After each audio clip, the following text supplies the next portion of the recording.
Hello friends, welcome back to Savitri Halli Sagodu YouTube channel. Please subscribe my channel. ಇವತ್ತಿನ vlog ಯಾವುದು ಅಂತಂದ್ರೆ ನಾಗರ ಪಂಚಮಿ ಹಬ್ಬದ vlog ಅನ್ನು ಮಾಡ್ತಾ ಇದ್ದೀನಿ. ಉತ್ತರ ಕರ್ನಾಟಕದ ಕಡೆ ಈ ಒಂದು ಹಬ್ಬವನ್ನು ವಿಶಿಷ್ಟವಾದ ರೀತಿಯಲ್ಲಿ ಆಚರಣೆಯನ್ನು ಮಾಡ್ತಾರೆ. ಸೊ ಬನ್ನಿ ಯಾವ ಥರ ಆಚರಣೆಯನ್ನು ಮಾಡ್ತಾರೆ, ನಮ್ಮ ಮನೆಯಲ್ಲಿ ಈ ಒಂದು ಹಬ್ಬವನ್ನು ಯಾವ ಥರ ನಾವು ಆಚರಣೆಯನ್ನು ಮಾಡ್ತೀವಿ ಅಂತ ತೋರಿಸ್ತೀನಿ. ಸೊ ಈ ಪೂರ್ತಿ ವ್ಲಾಗನ್ನು ತೋರಿಸ್ತೀನಿ, ಹಬ್ಬವನ್ನು ನಾವು ಯಾವ ಥರ ಮಾಡ್ತೀವಿ ಅಂತ ಹೇಳ್ತೀನಿ. ಮೊದಲಿಗೆ ಇಲ್ಲಿ ನಾಗರ ಪಂಚಮಿ ಹಬ್ಬಕ್ಕೆ ವಿವಿಧ ರೀತಿಯ ಉಂಡಿಗಳನ್ನು ಮಾಡ್ತೀವಿ. ಸೊ ಅದರ ಸಲುವಾಗಿ ಇಲ್ಲಿ ಶೇಂಗಾ ಉಂಡಿ ಮಾಡೋ ಸಲುವಾಗಿ ಶೇಂಗಾವನ್ನು ಹುರಿತಾ ಇದ್ದಾರೆ. ಆಮೇಲೆ ಗೋಧಿ ಹಿಟ್ಟಿನ ಉಂಡಿ, ಇದೊಂದು ಕಂಪಲ್ಸರಿ ಮಾಡುವಂಥ ಒಂದು ಉಂಡಿ ಅಂತಲೇ ಹೇಳ್ಬೋದು. ಸೊ ಗೋಧಿಯನ್ನು ಹುರ್ಕೊಳ್ತಾ ಇದ್ದಾರೆ. ಆಮೇಲೆ ಅಕ್ಕಿ ಉಂಡಿ ಮಾಡೋದಕ್ಕೆ ಅಕ್ಕಿಯನ್ನು ಹುರಿತಾ ಇದ್ದಾರೆ. ಆಮೇಲೆ ಇಲ್ಲಿ ಇದು ಬುಂದೆ ಉಂಡಿಯನ್ನು ಮಾಡೋ ಸಲುವಾಗಿ ಏಲಕ್ಕಿ ಆಮೇಲೆ ಎಲ್ಲವನ್ನು ಜಜ್ಜಿ ಬುಂದೆ ಉಂಡಿಯಲ್ಲಿ ಹಾಕ್ತಿದ್ದಾರೆ. ಬುಂದೆ ಉಂಡಿಯನ್ನು ಮಾಡ್ತಾರೆ. ಅದರ ಜೊತೆಗೆ ಲಡ್ಕಿ ಉಂಡಿಯನ್ನು ಮಾಡ್ತೀವಿ. ಇದು ಲಡ್ಕಿ ಉಂಡಿಗೆ ಬೇಕಾಗಿರುವಂಥ ಪಾಕವನ್ನು ರೆಡಿಯನ್ನು ಮಾಡ್ಕೋತಿದ್ದಾರೆ ಇಲ್ಲಿ. ಸೊ ಇಲ್ಲಿ ಏನಿಲ್ಲ ಅಂದರೂ ಒಂದು 4-5 ಥರ ಉಂಡಿಯನ್ನು ನಾವು ಮಾಡಿದ್ದೀವಿ. ಇದು ಲಡ್ಕಿ ಉಂಡಿಗೆ ಪಾಕವನ್ನು ಹಾಕಿ ಸೊ ಎಲ್ಲವನ್ನು ರೆಡಿ ಮಾಡಿ ಇಟ್ಕೊಳ್ತೀವಿ. ಬುಂದೆ ಉಂಡಿಗೂ ಎಲ್ಲ ರೆಡಿ ಮಾಡಿ ಇಟ್ಕೊಂಡಿದ್ದಾರೆ. ಲಡ್ಕಿ ಉಂಡಿಗೂ ಇವಾಗ ಆನವನ್ನು ಹಾಕಿ ರೆಡಿ ಮಾಡಿ ಇಟ್ಕೊಂಡಿದ್ದಾರೆ. ಆಮೇಲೆ ಗೋಧಿ ಹಿಟ್ಟಿನ ಉಂಡಿಗೂ ರೆಡಿ ಮಾಡಿ ಇಟ್ಕೊಂಡಿದ್ದಾರೆ ಎಲ್ಲ. ಇಲ್ಲಿ ಉಂಡಿಯನ್ನು ಕಟ್ತಾ ಇದ್ದೀವಿ, ಬುಂದೆ ಉಂಡಿಯನ್ನು ಕಟ್ತಾ ಇದ್ದೀವಿ. ಆಮೇಲೆ ಲಡ್ಕಿ ಉಂಡಿನೂ ಮಾಡ್ತಾ ಇದ್ದಾರೆ.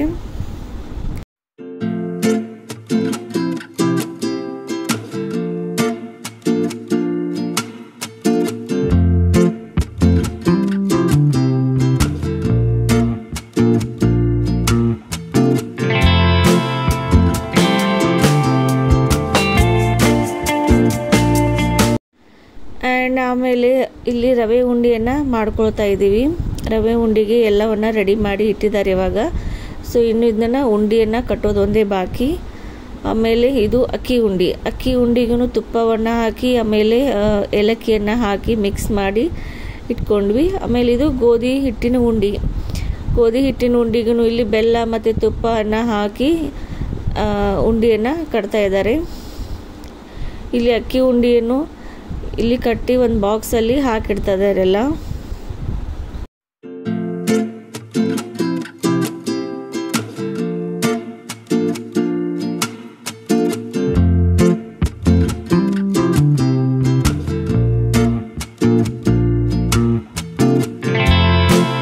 ಆ್ಯಂಡ್ ಫೈನಲಿ ಉಂಡಿ ಎಲ್ಲ ರೆಡಿ ಆದವು.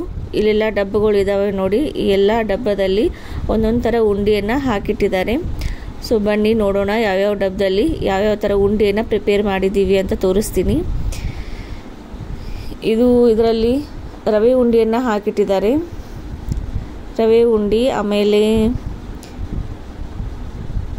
ಈ ಒಂದು ಡಬ್ಬದಲ್ಲಿ ಲಡ್ಕಿ ಉಂಡಿಯನ್ನು ಹಾಕಿದ್ದೀವಿ.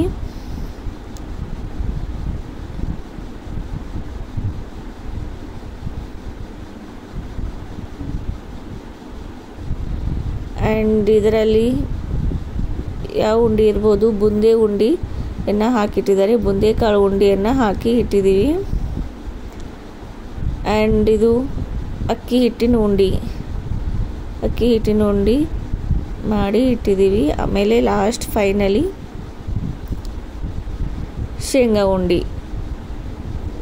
ಉಂಡಿಯನ್ನು ಮಾಡಿ ಇಲ್ಲಿ ಹಾಕಿ ಇಟ್ಟಿದ್ದಾರೆ ಡಬ್ಬದಲ್ಲಿ.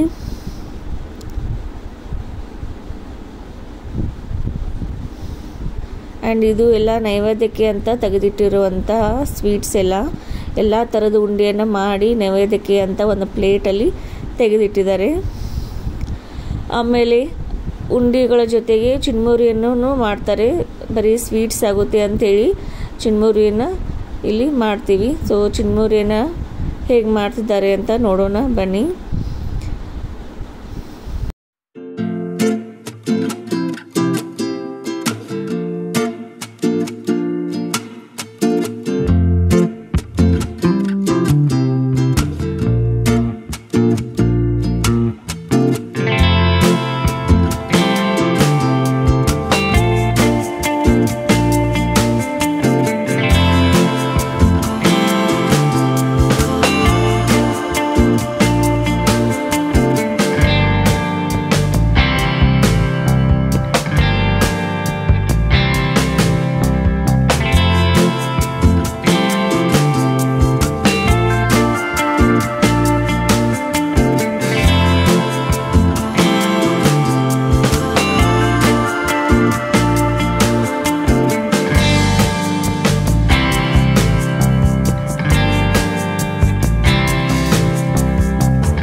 ಫೈನಲಿ ಚುನ್ಮುರಿ ಎಲ್ಲ ರೆಡಿ ಆದವು. ಚುನ್ಮುರಿ ಚೋಡವನ್ನು ಮಾಡಿ ಎಲ್ಲ ರೆಡಿ ಮಾಡಿ ಒಂದು ಚೀಲದಲ್ಲಿ ತೆಗೆದಿಟ್ರು. ಆಮೇಲೆ ಸಾಯಂಕಾಲ ಹಬ್ಬದ ಆಚರಣೆ. ಇಲ್ಲಿ ನಾವು ಗುತ್ತಿ ಮಣ್ಣನ್ನು ತೊಗೊಂಬಂದು ಇಲ್ಲಿ ಮನೆಯಲ್ಲಿನೇ ನಾಗಪ್ಪನನ್ನು ರೆಡಿ ಮಾಡ್ತೀವಿ. ಇಲ್ಲಿ ಮನೆಯಲ್ಲಿ ನಮ್ಮ ಅಪ್ಪಾಜಿನೇ ನಾಗಪ್ಪನ ರೆಡಿ ಮಾಡ್ತಾರೆ. ಸೊ ಹುತ್ತಿ ಮಣ್ಣನ್ನು ತೊಗೊಂಬಂದು ಅದೇ ಮಣ್ಣಿನಿಂದ ಇಲ್ಲಿ ನಾಗಪ್ಪನನ್ನು ರೆಡಿ ಮಾಡ್ತಾ ಇದ್ದಾರೆ. ಪ್ರತಿ ವರ್ಷ ನಮ್ಮ ಅಪ್ಪಾಜಿನೇ ಮನೆಯಲ್ಲಿ ನಾಗಪ್ಪನ ರೆಡಿ ಮಾಡ್ತಾರೆ. ಸೊ ಎಲ್ಲ ರೆಡಿ ಮಾಡಿ ಒಂದು ಪ್ಲೇಟಲ್ಲಿ ಹಾಕಿ ಇಡ್ತಾ ಇದ್ದೀವಿ. ಒಂದು ಪ್ಲೇಟಲ್ಲಿ ಹಾಕಿಟ್ಟು ಇದನ್ನು ಜಗಲಿ ಮೇಲೆ ಇಡೋದು. ಸೊ ಜಗಲಿ ಮೇಲೆ ಇಟ್ಟು ಪೂಜೆಯನ್ನು ಮಾಡ್ತೀವಿ. ಅದಾದಮೇಲೆ ಸಾಯಂಕಾಲ ಮನೆ ಮಂದಿ ಎಲ್ಲ ಕೂಡಿ ಹಾಲು ಮತ್ತು ತುಪ್ಪವನ್ನು ನಾಗಪ್ಪನಿಗೆ ಎರೆಯುವುದು. ಅದಕ್ಕಿಂತ ಮುಂಚೆ ಏನು ಮಾಡ್ತೀವಿ, ನಾವು ಮನೆಯಲ್ಲಿ ಇರುವಂಥ ಎಲ್ಲರೂ ಕಂಕಣವನ್ನು ಕಟ್ಕೋತೀವಿ ಕೈಗೆ. ಸೊ ಒಂದು ದಾರದಿಂದ ತಯಾರಿಸಿರುವಂಥ ಕಂಕಣವನ್ನು ಮನೆ ಮಂದಿ ಎಲ್ಲರೂ ಕಟ್ಕೊಳ್ತೀವಿ. ಅದಾದಮೇಲೆ ಎಲ್ಲರೂ ಕೂಡಿ ಪೂಜೆಯನ್ನು ಮಾಡಿ ಈ ಥರ ಎಲ್ಲರೂ ನಾಗಪ್ಪನ ಮೇಲೆ ಕೈಯನ್ನು ಜೋಡಿಸಿ ಹಾಲು ತುಪ್ಪ ಅಂಥೇಳಿ ಹಾಲು ಮತ್ತು ತುಪ್ಪವನ್ನು ಎರಿತೀವಿ. ಅದಾದಮೇಲೆ ಮೇಲೆ ಕೊಬ್ಬರಿಯನ್ನು ಮುರಿಯುವಂಥದ್ದು ಒಂದು ಪದ್ಧತಿ. ಸೊ ಇಲ್ಲಿ ನಾಗಪ್ಪನಿಗೆ ಹಾಲು ಎರೆಯೋದು ಎಲ್ಲ ಮುಗೀತು. ಆ್ಯಂಡ್ ಮನೆಯಲ್ಲಿ ಯಾರಿಲ್ಲಲ್ಲ, ಅಕ್ಕ ಮತ್ತು ತಮ್ಮದು ಎಲ್ಲ ಬೇರೆ ಕಡೆ ಇದ್ದಾರೆ. ಅವ್ರಿಗೆಲ್ಲರಿಗೂ ವಿಡಿಯೋ ಕಾಲ್ ಮಾಡಿ ಹಾಲು ತುಪ್ಪ ಎರೆಯೋದನ್ನು ತೋರಿಸಿದ್ವಿ. ಸೊ ಎಲ್ಲರೂ ಒಮ್ಮೆಲೇ ಜಾಯಿನ್ ಆದರು. ಎಲ್ಲರೂ ವಿಡಿಯೋ ಕಾಲಲ್ಲಿ ಹಾಲು ತುಪ್ಪ ಎರೆಯೋದನ್ನು ನೋಡಿದರು. ಆ್ಯಂಡ್ ಅದೆಲ್ಲ ಮುಗಿದ ಮೇಲೆ ನಾಗಪ್ಪನಿಗೆ ಅಂಥೇಳಿ ತಂಬಿಟ್ಟು ಪ್ರಸಾದವನ್ನು ರೆಡಿ ಮಾಡಿರ್ತಾರೆ ಮನೆಯಲ್ಲಿ. ತಂಬಿಟ್ಟು ಪ್ರಸಾದವನ್ನು ಮನೆ ಮಂದಿ ಎಲ್ಲ ಸೇರಿಕೊಂಡು ತಿಂತಾಯಿದ್ದೀವಿ. ಇಲ್ಲಿ ಪ್ರಸಾದವನ್ನು ಎಲ್ಲರೂ ಸೇರಿ ತಿಂತಾಯಿದ್ದೀವಿ. ಸೊ ಇದು ನೈಟು ನಾಗಪ್ಪನಿಗೆ ಮಾಡಿರುವಂಥ ಪೂಜೆ. ಅದಾದಮೇಲೆ ಮರುದಿನ ಹೊರಗಡೆ ಇರುವಂತಹ ನಾಗಪ್ಪನ ಮೂರ್ತಿಗೆ ಹಾಲಿರುವಂತಹ ಒಂದು ಪದ್ಧತಿ. ಸೊ ನೆಕ್ಸ್ಟ್ ಡೇ ಏನು ಮಾಡ್ತೀವಿ, ಅಲ್ಲೇ ಮನೆ ಹತ್ತಿರ ಇರುವಂತಹ ನಾಗಪ್ಪನ ಮೂರ್ತಿಗೆ ಹಾಲು ತುಪ್ಪವನ್ನು ಎರೆದು ಬರ್ತೀವಿ. ಸೊ ಮೊದಲಿಗೆ ಅಲ್ಲಿ ಹೋಗಿ ಪೂಜೆಯನ್ನು ಮಾಡಿ ಹೂವುದು ಎಲ್ಲ ಹಾಕಿ ನೈವೇದ್ಯವನ್ನು ಅರ್ಪಿಸಿ ಅದಾದಮೇಲೆ ಹಾಲು ತುಪ್ಪವನ್ನು ಎರಿತೀವಿ.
ಸೊ ಇದಾಗಿತ್ತು ನಮ್ಮ ಉತ್ತರ ಕರ್ನಾಟಕದ ನಾಗರ ಪಂಚಮಿ ಹಬ್ಬದ ಆಚರಣೆ. ಸೊ ಎಲ್ಲರಿಗೂ ನಾಗರ ಪಂಚಮಿ ಹಬ್ಬದ ಶುಭಾಶಯಗಳನ್ನು ಹೇಳ್ತಾ ಈ ಒಂದು ವ್ಲಾಗನ್ನು ಇಲ್ಲಿಗೆ ಮುಗಿಸ್ತಾ ಇದ್ದೀನಿ. So thank you for watching my YouTube channel. Thank you.